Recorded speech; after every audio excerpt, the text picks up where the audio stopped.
Oui, donc je pense qu'avec le prochain exposé, on va complètement changer de sujet et quitter le monde des matériaux lamellaires. Donc j'accueille Nicolas Mézaille qui nous vient du laboratoire d'hétérochimie fondamentale et appliquée à Toulouse et qui est directeur de recherche, qui est responsable du groupe Chêne, c'est-à-dire Système Hautes Énergies, et qui va nous parler de complexes métalliques, en particulier pour la catalyse. Voilà, je te laisse la parole. Alors, c'est là. Je prends le micro. Non, c'est bon. Okay. Bonjour à tous. Je suis très, très honoré, très fier d'être ici avec vous. Je remercie Clément évidemment pour son invitation. Et effectivement, le jour où j'ai reçu le mail d'invitation de Clément, je me suis dit mais qu'est-ce que je vais bien pouvoir raconter à cette communauté qui n'est finalement pas la mienne, puisque je suis chimiste moléculariste, comme François vient de vous dire. Et puis finalement, je me suis dit qu'elle avait parfaitement raison. Alors, pas forcément de m'inviter, hein, ça, on en jugera un petit peu plus tard, mais de faire que des communautés un petit peu différentes se rencontrent et puis qu'on puisse prendre conscience des différents défis des uns et des autres pour essayer de s'apporter des idées nouvelles et éventuellement, ce qu'on peut espérer, faire avancer la science tous ensemble. Donc, je suis moléculariste et donc, ce qui m'intéresse, c'est moi aussi, de faire de la chimie douce. Et faire de la chimie douce, pourquoi faire? Pour essayer de transformer les molécules dans des conditions les plus douces. Transformer les molécules et aussi activer des fonctions qui sont relativement inertes, comme les fonctions CH des alcanes, par exemple, qu'on trouve dans le pétrole et qu'on ne sait pas utiliser autrement qu'en le brûlant. Alors, en étant conscient des problématiques environnementales, on peut se poser cette question. Et c'est un vrai défi pour demain pour les chimistes. Il y a un autre défi qui est très très important, qui est un défi, alors c'est celui qu'on a essayé de relever, et c'est celui que je vais essayer de vous présenter aujourd'hui, qui concerne la fonctionnalisation de l'azote.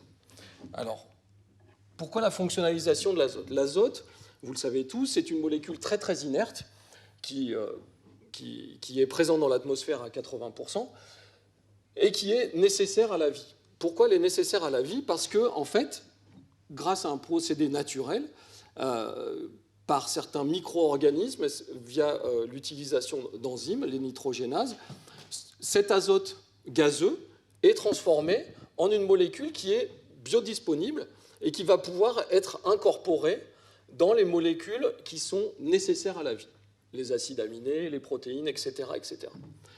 Donc cette réaction, comme elle se fait à température ambiante et sous pression atmosphérique, peut être considérée comme une transformation qui est très douce. Alors cette transformation, elle se fait dans des quantités absolument gigantesques dans la nature, mais ça ne suffit pas. Pour nourrir la population mondiale, on a besoin de développer, on a eu besoin, il y a plus d'une centaine d'années, on a toujours besoin de développer cette transformation sur des quantités absolument gigantesques. Et donc ça a pu être fait il y a déjà environ une centaine d'années par le procédé Haber-Bosch, donc qui est un procédé de catalyse hétérogène qui permet de transformer donc l'azote gazeux en ammoniac sur des quantités absolument gigantesques. Vous voyez, c'est environ entre 170 et 200 millions de tonnes par an de synthèse d'ammoniac.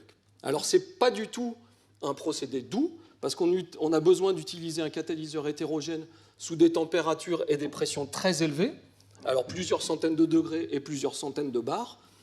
Et ce procédé, à lui seul, consomme environ 1 à 2% de l'énergie mondiale produite chaque année. D'accord? On peut se dire, et c'est tout à fait raisonnable, que c'est une façon très intelligente d'utiliser la ressource énergétique, plutôt que de surfer sur nos smartphones. Néanmoins, est-ce qu'on peut essayer de s'inspirer de ce que la nature fait et de ce que le procédé Haber-Bosch, la façon dont travaille le procédé Haber-Bosch, pour essayer de développer peut-être quelque chose d'intermédiaire entre les deux, des procédés de chimie douce qui vont nous permettre de transformer l'azote.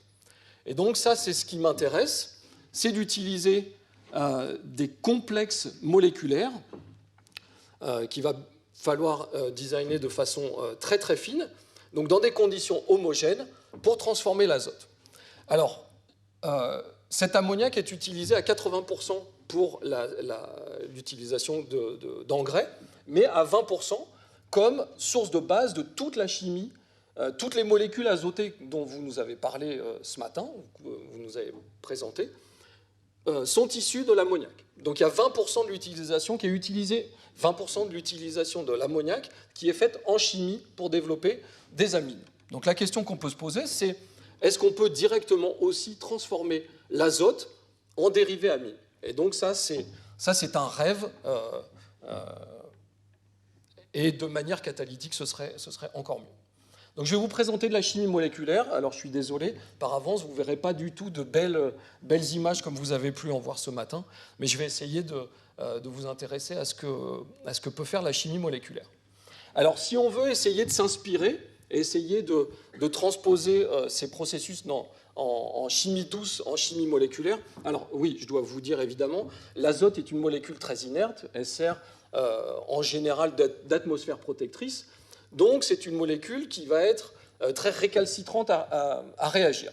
Et donc, on va avoir besoin de définir des complexes métalliques, des fragments métalliques qui vont être très réactifs et pour lesquels on va être obligé de forcer l'azote à se coordonner. Donc, les milieux qu'on va utiliser ne tolèrent absolument pas ni l'air ni l'eau. Okay ? Donc, c'est une chimie qui est quand même assez sophistiquée et assez particulière.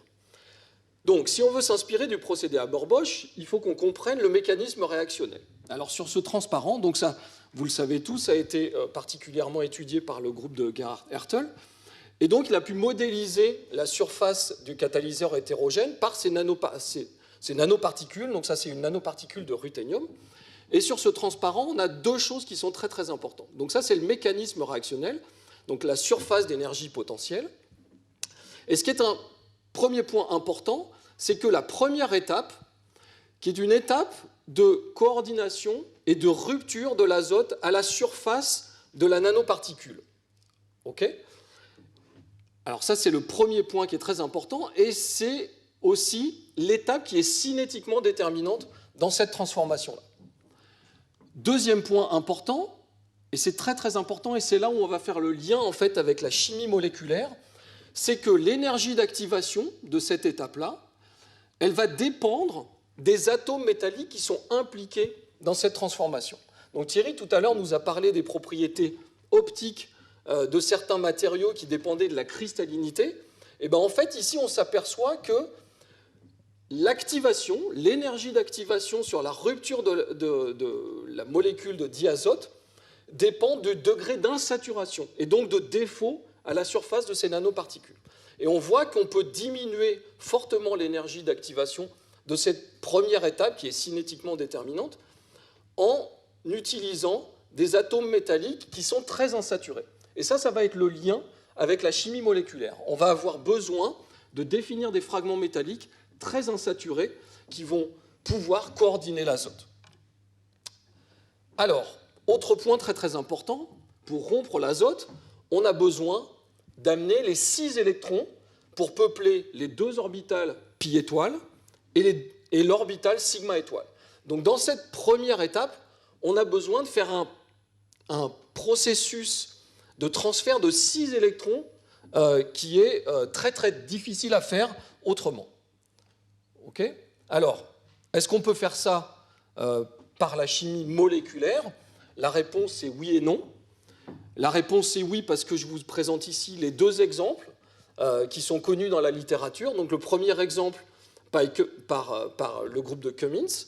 Donc en 1995, il a montré que ce fragment de molybdène 3 insaturé force la coordination de l'azote, puis par la formation d'un dimère, on peut avoir ce transfert de 6 électrons nécessaires. Donc 3 électrons depuis le molybdène du haut, 3 électrons depuis le molybdène du bas, pour générer ce complexe nitrure qui finalement modélise la surface du catalyseur hétérogène.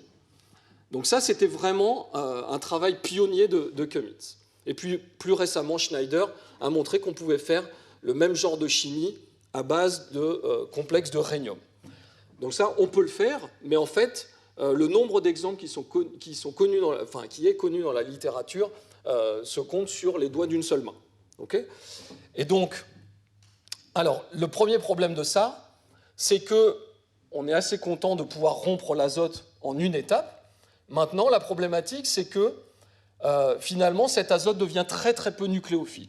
Quand on fait de la chimie, on se base sur le caractère acide de Lewis, base de Lewis, pour faire de la réactivité. Et en fait, en ayant rompu cette molécule de diazote, on a un molybdène qui est dans un très haut degré d'oxydation, et cet azote devient très peu réactif, et on est obligé de le faire réagir avec des électrophiles très très marqués. Et donc en deuxième partie de ma présentation, je vais vous présenter ce qu'on a fait dans ce domaine-là. Alors, si maintenant on s'intéresse à la façon dont la nature fait cette transformation chimique, c'est un mécanisme qui est complètement différent. Vous voyez, donc ça c'est l'état de repos du catalyseur, donc du site actif de la nitrogénase. Donc ça c'est la nitrogénase la plus commune et la plus efficace. Et on voit déjà, donc c'est un cluster métallique qui contient 7 atomes de fer, 9 atomes de soufre et 1 atome de molybdène. Alors, c'est très joli d'avoir cette structure RX, mais ça ne nous dit absolument pas où et comment l'azote vient se coordonner. Et bien que la nature ait eu des dizaines de millions d'années pour évoluer, on voit qu'elle perd à chaque fois 2 électrons et 2 protons pour préparer ce cluster métallique à la coordination de l'azote et ensuite pouvoir être fonctionnalisé par les 6 protons et 6 électrons. Donc ce qui est important, c'est que première étape, on a besoin de transformer ce site non actif en un site actif qui va pouvoir coordonner l'azote, et puis après on va avoir des transferts successifs ou concertés de protons et d'électrons. Alors ça c'est très très compliqué à modéliser et à refaire chimiquement. Est-ce qu'on peut faire ça simplement, et quels sont les problèmes? Encore une fois, la réponse est oui et non. On peut faire ça dans des conditions très très particulières. Vous êtes chimiste, on est tous chimistes. On sait bien que le problème majeur, si on fait une réaction en un seul pot, c'est que le proton va réagir avec l'électron pour faire H2 plutôt que fonctionnaliser l'azote. Okay ? Donc on a besoin d'optimiser très très précisément les sources de protons et les sources d'électrons. Donc en faisant ça, Schrock, qui a eu le prix Nobel pour autre chose, a réussi à démontrer pour la première fois qu'on pouvait faire un système catalytique, même si les performances de ce système catalytique étaient encore très faibles. Et après environ une dizaine d'années, ou une quinzaine d'années, voire presque une vingtaine d'années, le groupe de Nishibayashi, donc ça c'est un défi, et c'est vraiment un fait marquant de la chimie douce dans ce domaine-là, a démontré l'année dernière qu'avec ce précurseur-là et cette source de protons et d'électrons, il arrivait à faire une catalyse absolument fantastique. Mais quand on s'est intéressé à cette chimie-là, en fait, il y avait une réaction qui était connue précédemment, une réaction très simple qui permet, alors très simple d'un point de vue synthétique, qui permet non pas de générer de l'ammoniac, mais de générer directement des silylamines. Et à la place des protons, on va utiliser un dérivé du silicium en présence d'un morceau de sodium, on laisse agiter, après 24 heures, on quantifie la quantité de NTMS3. Alors le problème, quand on fait de la chimie moléculaire, c'est qu'on essaye de comprendre comment ça marche pour essayer de rationaliser et d'essayer d'améliorer les processus catalytiques. Et vous voyez ici, donc ça c'est une revue à peu près exhaustive de ce qui est connu dans ce domaine-là, même si on a des catalyseurs qui sont assez efficaces, vous voyez, de l'ordre de 200 équivalents de silylamine.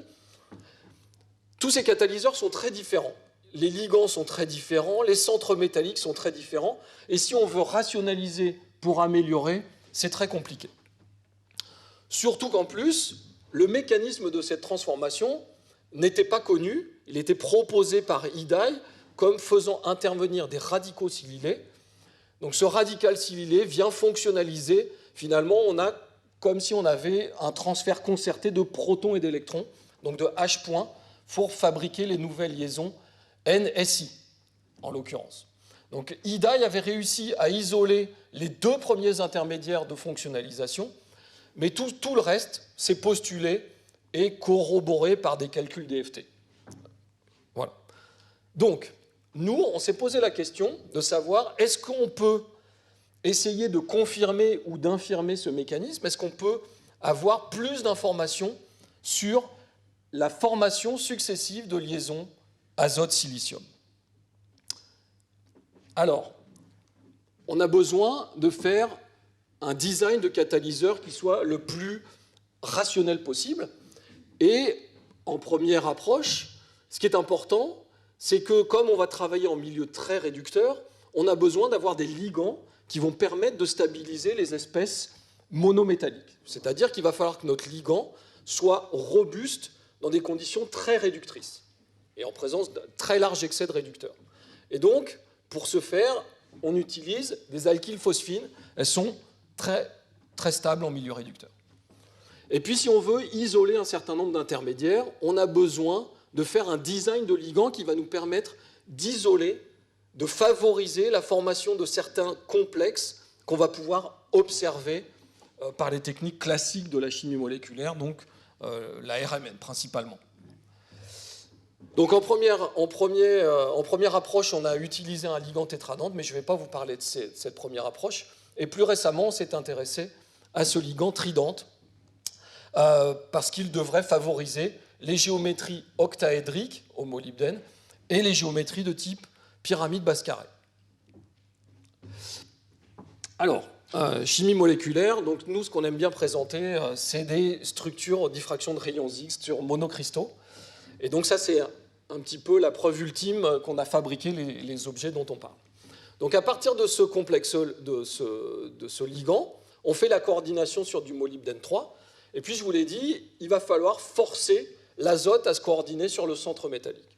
Pour forcer l'azote à se coordonner sur le centre métallique, on va réduire ce molybdène 3 à 3 électrons. Et quand on fait ça, on forme une espèce qui est diamagnétique. Donc on peut l'avoir. Donc ça, c'est aussi un avantage d'avoir des ligands phosphorés, c'est qu'ils ont le phosphore à un spin de 1,5 à 100%. Et donc on peut faire de la RMN du phosphore très très facilement. Et donc on forme une espèce diamagnétique. Et puis on sait qu'on a l'azote qui est coordonné sur le centre métallique parce qu'on fait aussi de l'infrarouge. Bon, ça c'est une preuve, mais si on quantifie par RMN la quantité d'espèces diamagnétiques dans le milieu, en utilisant un capillaire, on s'aperçoit qu'on a moins de 50% d'une espèce diamagnétique. Mais on sait qu'on a aussi une espèce paramagnétique, parce que si on cristallise de ce milieu réactionnel, on a un meilleur rendement d'une espèce isolée que ce qu'on observe par RMN. OK ? Bon, ça, c'est pas très, très important. Ce qui était très important, en fait, c'est que cette molécule, en fait, elle est très, très réactive, et vraiment, on a eu beaucoup, beaucoup de mal à la caractériser. En fait, la liaison, une des deux liaisons molybdène-azote est très faible, ce qui fait que dès qu'on redissout, on repasse sur des espèces moléculaires.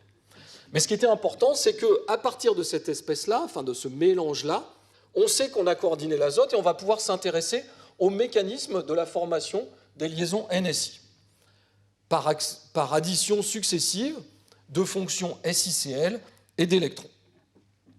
Donc quand on fait ça, donc, pour résumer, en fait, en utilisant ce bis-chlorosilane, on s'aperçoit en une étape, on n'a pas besoin de rajouter des électrons supplémentaires, qu'on va fabriquer facilement à température ambiante, donc vraiment des conditions de chimie douce, avec un excellent rendement, un bon rendement isolé. Cette espèce qu'on appelle hydrazido, donc c'est un complexe de molybdène 4, et donc le molybdène amène les 4 électrons nécessaires à la réduction de la liaison NN triple en liaison NN simple. Alors ça, c'est intéressant parce qu'on a déjà diminué très fortement la force de la liaison NN, et aussi on a fabriqué nos 2 liaisons NSI. Donc à partir de là, on s'est dit, bon, on va réduire le centre métallique pour favoriser une étape supplémentaire de formation de liaison NSI.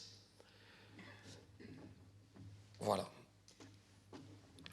Et alors ça, c'est vraiment, d'un point de vue de la chimie moléculaire, c'est la réaction la plus surprenante que moi j'ai vue.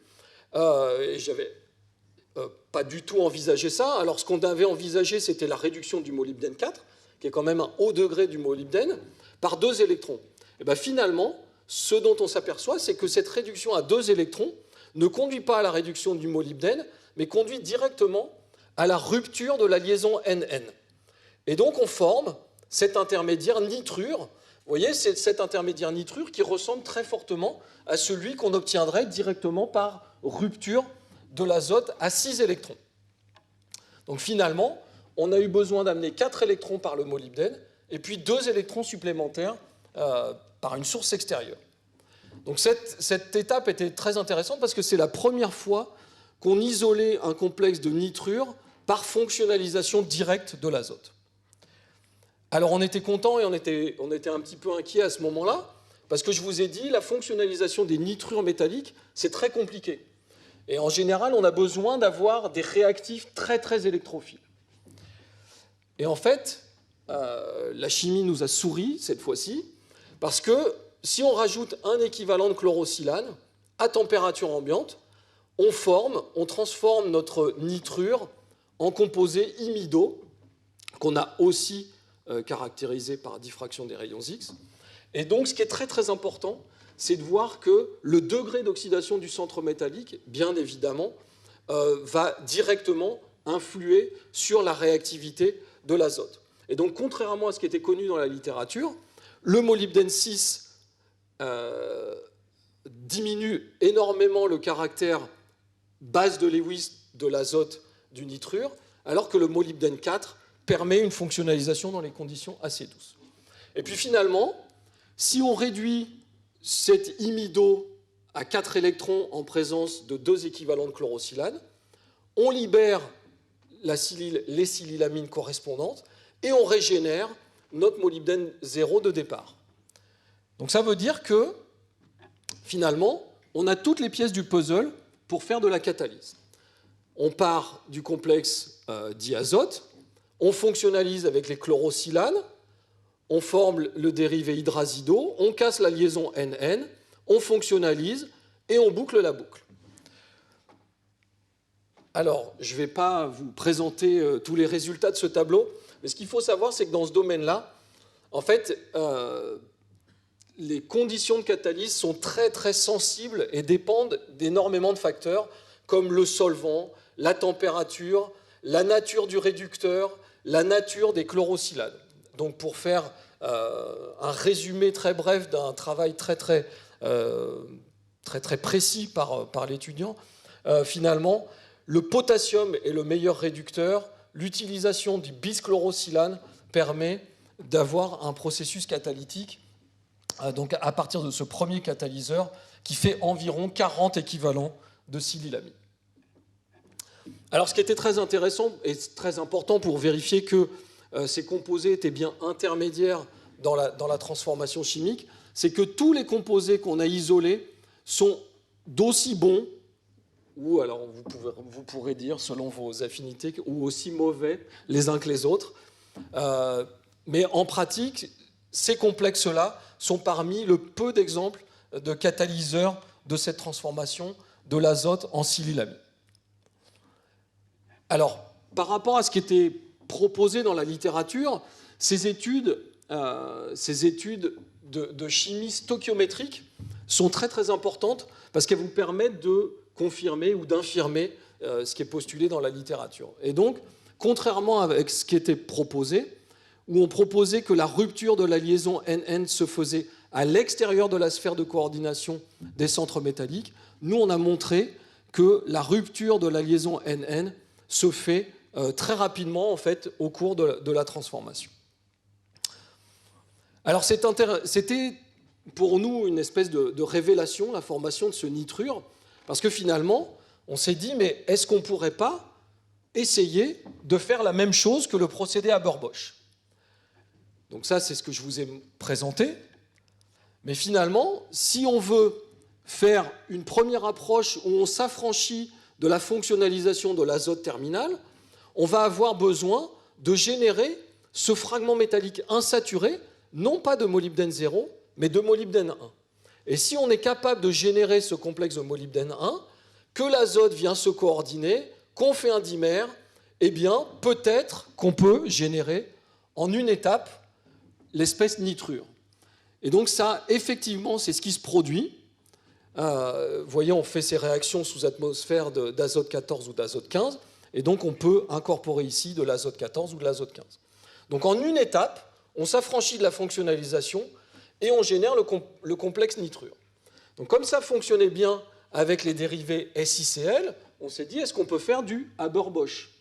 Est-ce qu'on peut faire réagir ce nitrure avec H2? Malheureusement non. C'est fort dommage. Mais c'est pour ça qu'on fait de la chimie moléculaire, parce qu'on se dit que finalement, on va pouvoir changer la cinétique et la thermodynamique de ces transformations-là en changeant potentiellement le ligand tridente ici. Donc c'est pour ça que c'est important de faire ces études-là. Mais en revanche, on peut faire de la fonctionnalisation avec des molécules neutres, qui sont des bons modèles en général de la réactivité de liaison HH, que sont les liaisons SiH. Donc vous voyez, c'est un acide de Lewis très faible par rapport à la basicité. Et là encore, on a été très content de voir qu'on fait l'addition de la liaison SiH sur cette liaison triple molybdène-azote. Donc on génère le complexe hydrure-imido. Donc ça, c'est une belle RMN du proton, c'était pour François, qui montre bien la présence d'un hydrure métallique ici. Et donc ça, c'est un complexe qui est vraiment complètement caractérisé, en particulier par diffraction des rayons X. On voit très clairement la formation de la liaison NSI. Donc on s'est dit, voilà, c'est la première étape du procédé Haber-Bosch. Est-ce qu'on peut continuer à fabriquer des liaisons à partir de liaisons SiH?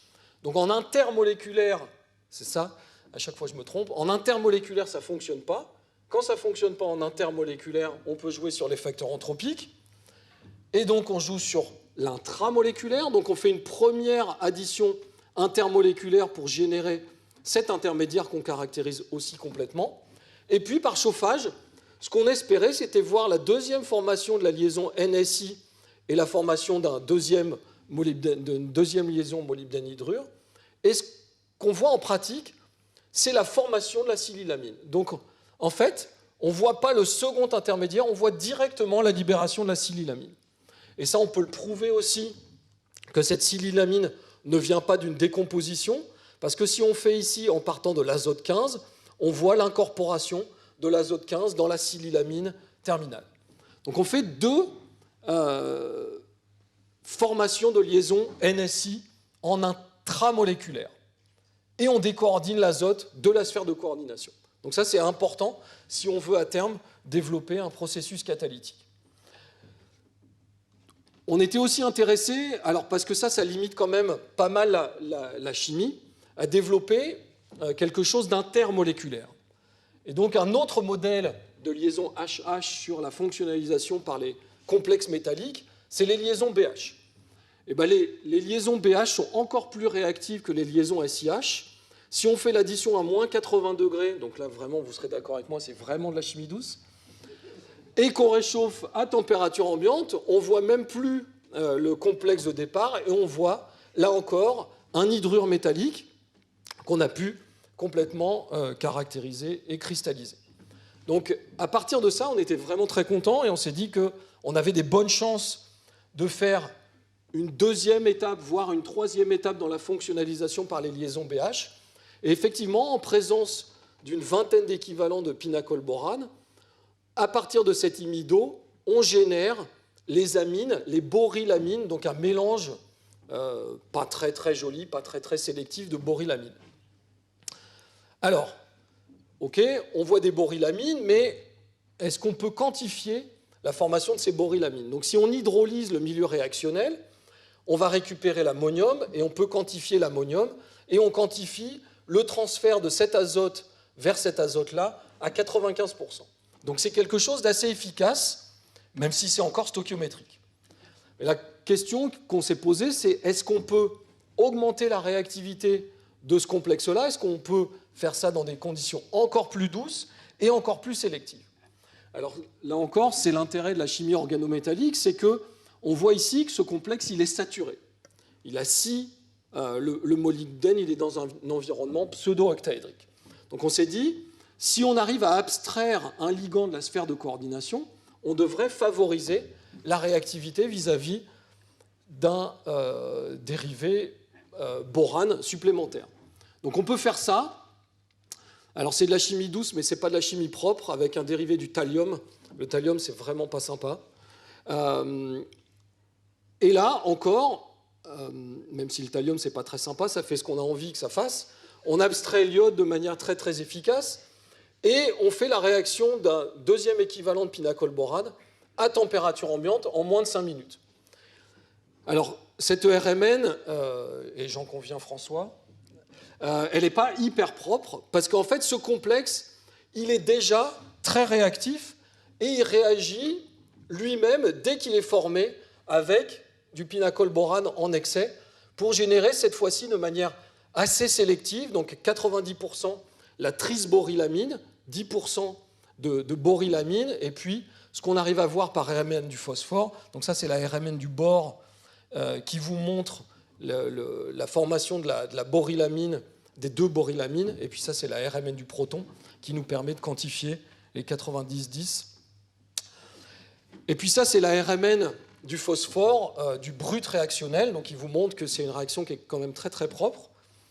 Et puis finalement, si on fait cette réaction en présence de triméthylphosphine pour venir compléter la sphère de coordination du molybdène, on arrive à cristalliser cette espèce, vous voyez, qui contient maintenant 5 atomes de phosphore, 1, 2, 3, 4, 5 ici, et 3 hydrures métalliques. Donc on a complètement caractérisé cette espèce et donc la réactivité de ces complexes-là. Donc, en conclusion de cette présentation, j'espère... Donc c'est un exemple que j'ai voulu vous donner et qui nous intéresse depuis maintenant une dizaine d'années sur les problématiques de chimie douce appliquées à la chimie moléculaire. Et ce que j'espère, c'est que ça aura suscité chez vous un peu d'intérêt et que vous imaginiez pouvoir qu'on discute ensemble et qu'on collabore ensemble pour trouver des manières de transformer ces processus qui sont des processus de chimie douce, mais qui sont encore stoichiométriques dans ce second cas, les étendre vers une chimie qui est catalytique. Ça, ce serait vraiment, d'un point de vue économie d'énergie, de transformation de l'azote, ce serait quand même très très intéressant. Donc je vais terminer par remercier les gens qui ont fait ce travail expérimentalement très très très compliqué et donc en particulier le docteur Tian Liao, un postdoc chinois assez exceptionnel qui a vraiment lancé cette thématique, qui a été reprise ensuite par une postdoc espagnole et puis une étudiante en thèse en ce moment. Et je remercie les collaborateurs et je vous remercie de votre attention.